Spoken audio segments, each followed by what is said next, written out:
Seorang sufi besar, Syekh Abdul Qadir Al-Jailani, itu dalam kitab Al-Bunyah itu mendefinisikan di antara rahasia Ramadan itu bisa kita cari dari kata Ramadan itu sendiri.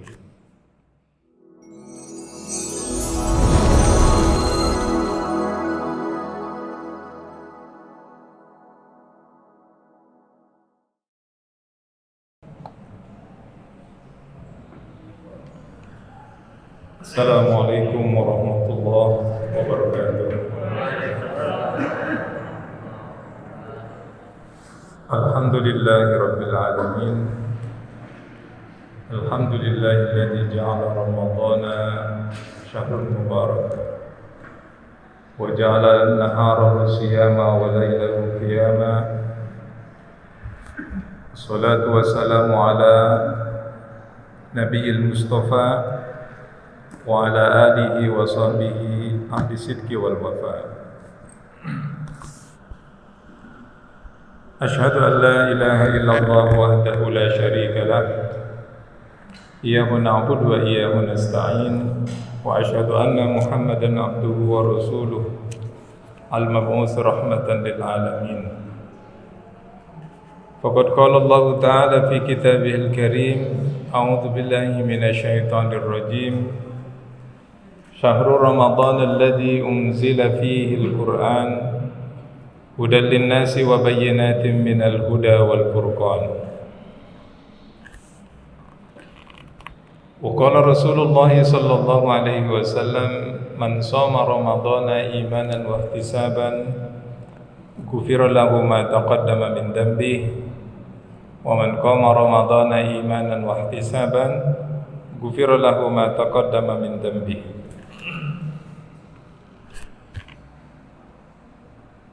Hadirin sidang sholat Isya yang kita sambung dengan tarawih dan witir sebagai bagian dari Qiyamul Lail. Mudah-mudahan kita semua bisa memenuhinya, baik aktivitas yang terkait di siang hari dengan berpuasa maupun aktivitas di malam hari dengan bertadarus, sholat tarawih, witir, dan juga amal yang sunnah yang lainnya. Ma'asyiral muslimin wa zumratal mu'minin rahimakumullah. Berbicara tentang Ramadan di malam-malam sebelumnya, mungkin sudah banyak juga yang membahas, tetapi kemudian yang kita harus ingat itu bahwa dalam bentuk apapun pemahaman kita tentang agama kita ini, setidaknya kita selalu disodorkan dari dua aspek. Ada aspek lahir dan ada aspek batin dalam persoalan apapun itu. Persoalan yang terkait dengan aspek lahiriah, kita sholat, kita puasa, kita berhaji dan lain sebagainya, adalah seperangkat seluruh kegiatan yang bersifat fisik. Gerakan-gerakan sholat, gerakan ruku, gerakan takbir, sujud i'tidal dan lain sebagainya. Atau gerakan haji sekalipun, baik itu tawaf, sa'i, semuanya membutuhkan gerakan fisik. Tetapi harus ada hal yang bisa kita hadirkan dalam hati ini. Yang paling utamanya tentu saja adalah niat. Dan di samping niat, pada akhirnya juga aspek-aspek lainnya harus kita sertakan. Kehadiran hati kita dalam bentuk konsentrasi kita yang dalam bahasa sholat disebut khusyuk. Dalam bahasa puasa kadang disebut dengan perkataan, harus bisa meninggalkan perkataan-perkataan yang kotor,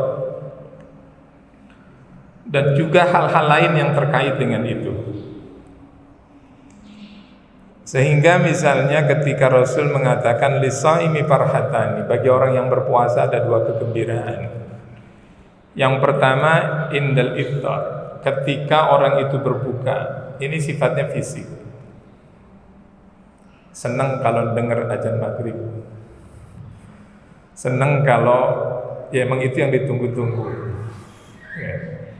Secara fisik kita menghadirkan itu, tapi secara batin kemudian Allah Rasul mengatakan yang kedua inda liqa'i rabbi, kesenangan bagi orang yang berpuasa itu ketika dia berjumpa dengan Allah Subhanahu wa taala.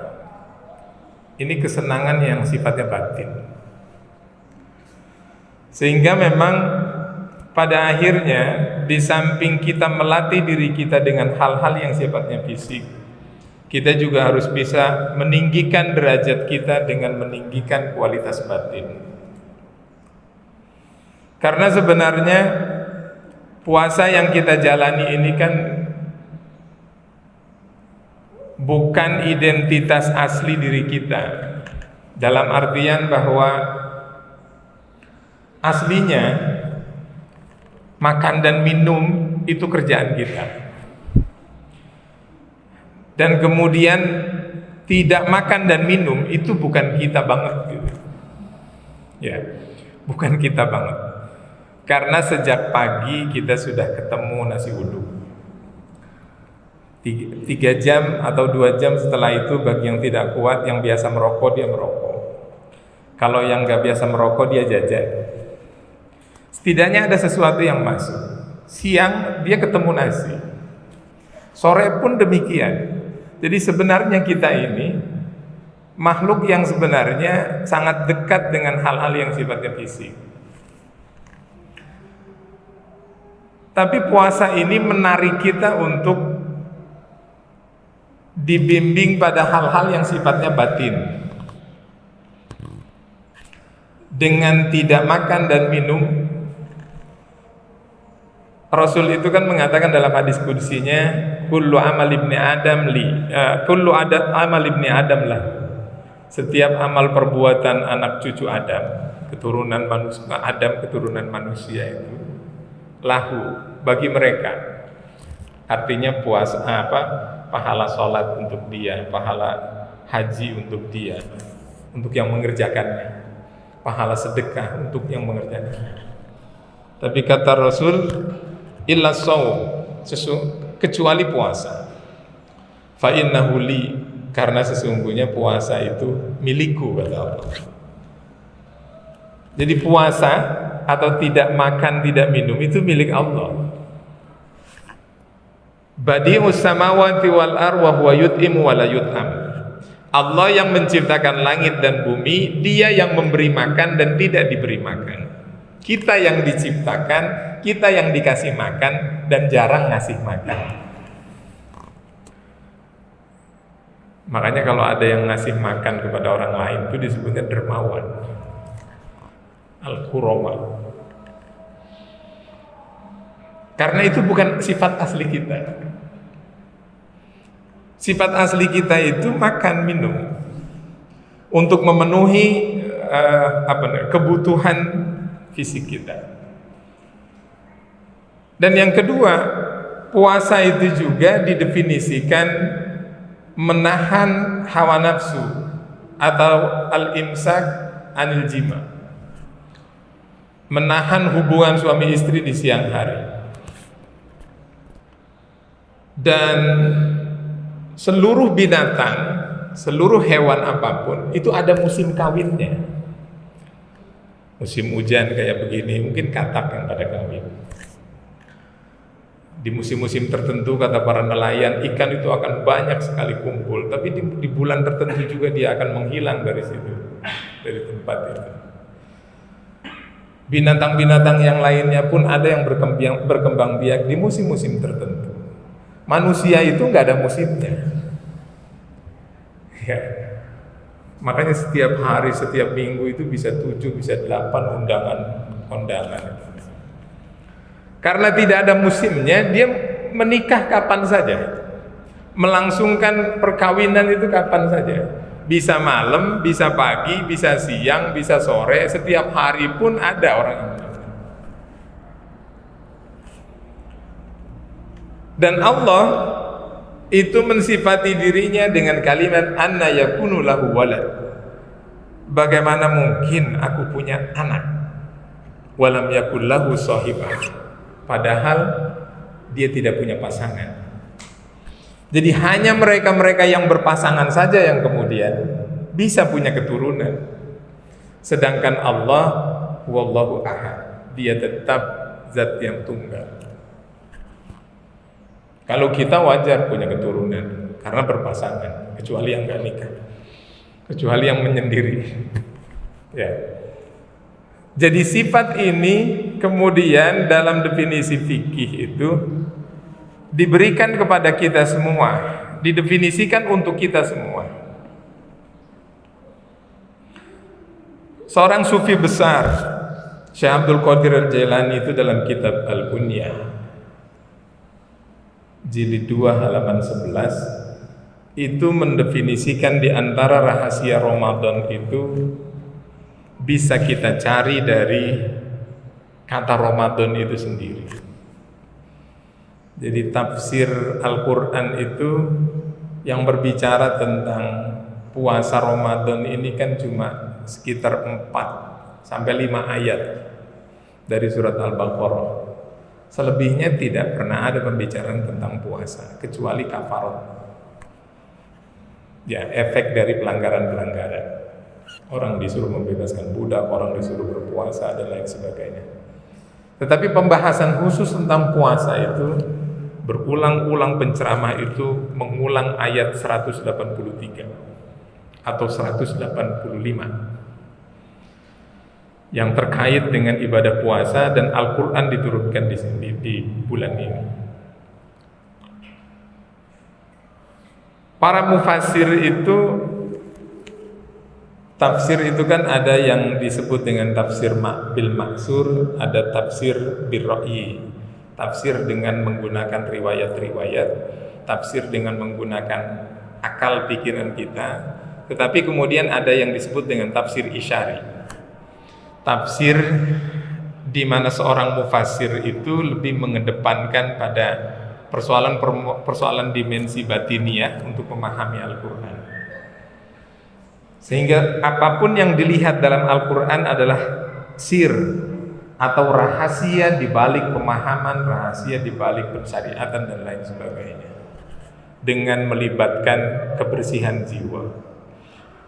Maka sang sufi besar ini kemudian mengatakan Ramadan itu dari huruf ra-nya saja itu disebut ridwanullah, keridhaan dari Allah Subhanahu wa taala. Yang ingin kita capai dengan ibadah puasa ini, diharapkan seseorang itu bisa menggapai ridhonya. Surat At-Taubah ayat 103 sampai ayat 104 itu mengetengahkan ada dua asas kehidupan kita, ada dua minimal asas yang tidak boleh lepas dari kehidupan kita. Ini asas kehidupan yang didasarkan pada asas ketakwaan, dan yang kedua kehidupan yang didasarkan atas ridwanun minallah, keridhaan dari Allah Subhanahu wa taala. Jadi gampangnya kemudian kita hidup ini kemana-mana itu kalau bisa membawa prinsip keimanan. Yang kedua, tidak ada yang saya cari di muka bumi ini kecuali Allah ridho. Paling enggak begitu. Jadi ridwanun minallah. Dari mana itu kemudian kita dapat?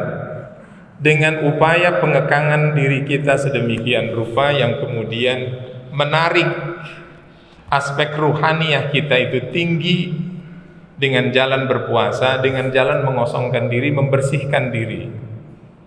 Karena itu Rasul mengatakan, man lam yada' qawla zur wal amala bihi falaysa lillahi hajatun fi ayada at'amahu wa syarabahu. Rahul Bukhari. Barang siapa yang tidak bisa meninggalkan perkataannya yang kotor, bahkan dia melakukan apa yang dia katakan, Falaisa lillahi hajatun, maka Allah tidak punya kebutuhan. Tidak ada hajat Allah, tidak ada kebutuhan Allah kepada kita. Fi ayyada at'amahu wa syarabahu. Meskipun orang itu mampu menahan lapar dan haus di siang hari. Meskipun orang itu berpuasa secara fisik, mampu menahan hal-hal yang sifatnya fisik. Dari masih kecil sampai sudah dewasa, sampai sudah tua renta masih disuruh berpuasa. Itu kan kira-kira kalau diajak berlomba dengan anak kecil sama, dia juga kuat meskipun tidak ada beban syariah. Tapi kalau cuman itu aspek capaiannya, tidak mempuasakan ucapan, tidak mempuasakan perbuatan. Gampangannya kalau sekarang mungkin tidak, kita juga nggak bisa ngomong, tapi sering kita baca dan buka WA itu. Tapi kemudian kita share lagi. Jadi yang ngomong itu jempol kita sekarang. Ya. Kalau ujarannya kemudian adalah ujaran kebencian yang bisa merusak hati dan tatanan ibadah dalam hati kita, maka bisa jadi masuk dalam kategori qaul zur, perkataan yang sia-sia, perkataan yang kotor, perkataan yang mengotori jiwa. Dan itu sangat terlarang dalam ibadah puasa. Artinya falaisa lillahi hajatun. Allah tidak butuh dengan yang seperti itu. Maka yang kita cari adalah keridhaan dari Allah Subhanahu wa taala. Yang kedua, dari kata Ramadan itu adalah mim, mahabbatullah. Kecintaan dari Allah Subhanahu wa taala. Karena sesuatu yang Allah sukai, kemudian kita menyukainya, itu bisa mendatangkan mahabbah, yang dalam bahasa lain kemudian disebut taat. Orang kalau mencintai sesuatu pasti dia akan tunduk menaati sesuatu yang dia cintai. Mencintai syariat agama ini, ya dia tunduk dengan syariat ini. Jadi Ramadan, kalimat keduanya, huruf keduanya mim, mahabbatullah. Yang ketiga dot, harfud dot, dhamanullah, jaminan dari Allah Subhanahu wa taala. Kenapa jaminan? Kita udah susah-susah berpuasa itu. Meskipun berulang-ulang setiap tahunnya dalam satu bulan. Tapi ini adalah upaya, ibarat orang kita ini mesin, maka tune up 1 tahun sekali itu adanya di Ramadan. Normalisasi kehidupan diri kita ini itu adanya di Ramadan. 11 bulan itu dipakai terus jasad ini, begitu capeknya. Tapi kemudian di Ramadan disuruh mengistirahatkan dengan aktivitas yang kalau dinilai itu ibadah, ibadahnya cuma pasif saja, diem. Tidak ada gerakan tertentu. Kalau orang lagi lari-larian, oh itu larinya Ramadan, nggak ada. Larinya puasa, nggak ada. Tapi kalau kita takbir, ruku, sujud, orang tahu itu gerakan sholat. Kalau kita tawaf, kita sa'i, itu gerakan haji atau umroh. Tapi kalau orang ketawa-ketawa atau baca Quran, itu bukan gerakan puasa, karena memang tidak ada gerakan apapun yang terkait dengan ini. Kan kata Imam Al-Ghazali, ibadah yang dianggap main-main itu haji atau umroh. Dalam hal ini adalah sa'i. Tawafnya pun bisa jadi seperti orang main-main. Enggak seperti orang ibadah, kayak orang sholat, berdiri, menghadap kiblat, itu kan serius. Dan itu memang laku ibadah gitu. Tapi begitu orang nawaitul hajja wa ahramtu bihi lillahi ta'ala, habis itu dia ngomong lagi. Ada yang ngerokok, ada yang makan, minum.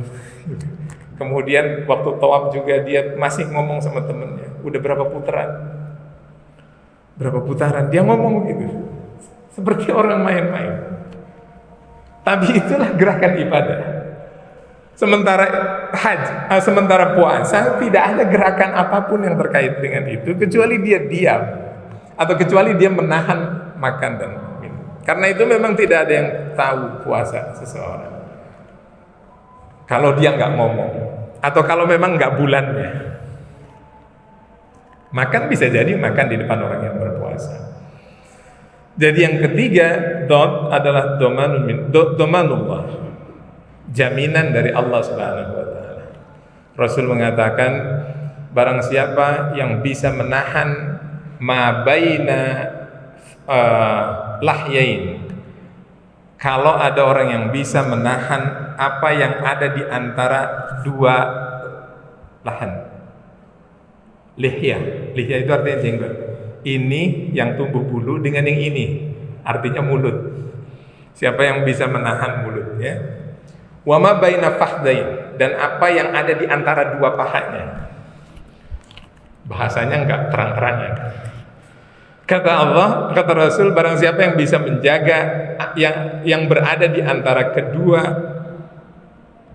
ini, jenggot dengan janggutnya, kumis dengan janggutnya, dan apa yang ada di antara kedua pahanya itu, maka Rasul menjamin surga untuknya. Dan puasa tidak lain melakukan kegiatan itu. Aktivitas makan dan minum masuk dari sini, dan aktivitas menahan diri untuk tidak berhubungan suami istri itu tadi, itu masuk di antara dua paha. Jadi ada jaminan dari Allah Subhanahu. Dan yang keempat, dari huruf-huruf Ramadan itu adalah alif. Ramadan alif, artinya ulfatun minallah,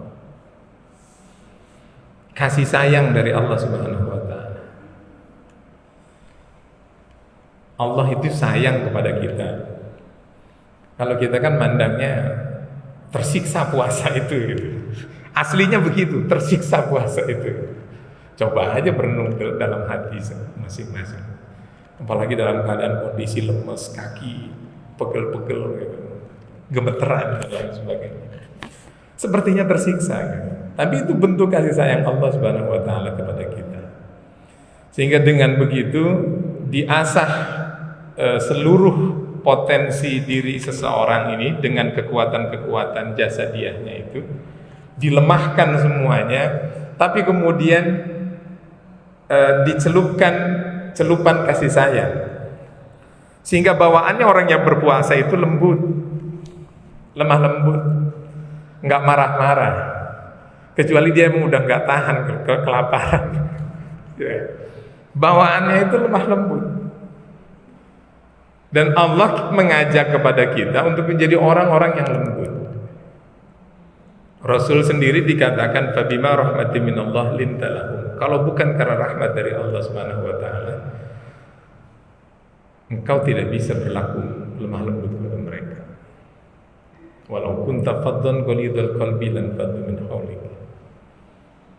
Jadi kalau kita berhati keras, lagi bersikap kasar, maka orang-orang itu akan menstigma keislaman kita itu dari perilaku kita, bukan dari ajaran Islamnya, tapi dari perilaku kita.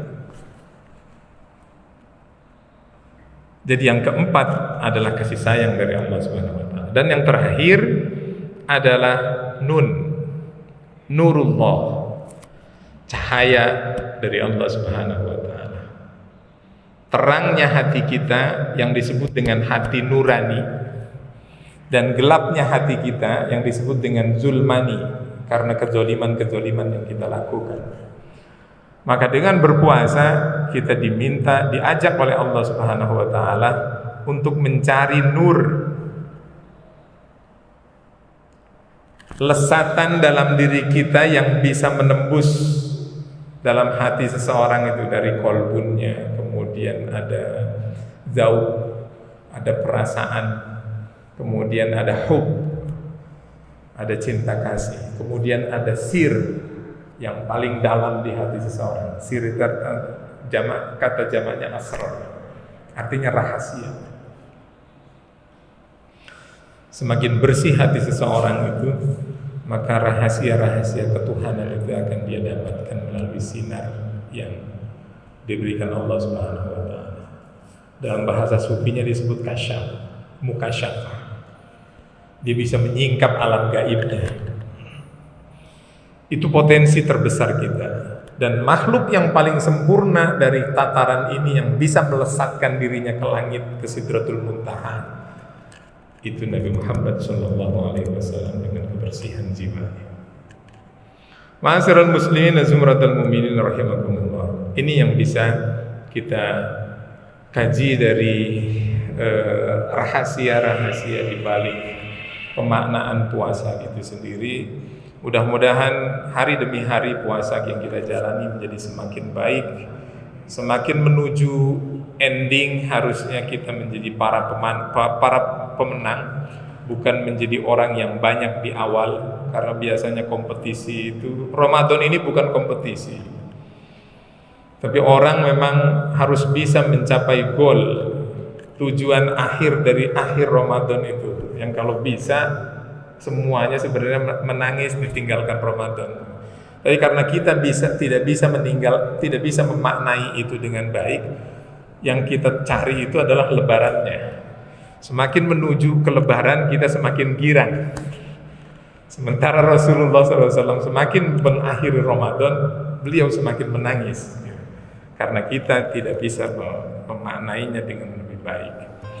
Barangkali ini yang bisa kita kaji. Hadanallahu wa iyyakum ajmain. Wa huwal muwaffiq ila aqwamit thoriq. Assalamualaikum warahmatullahi wabarakatuh.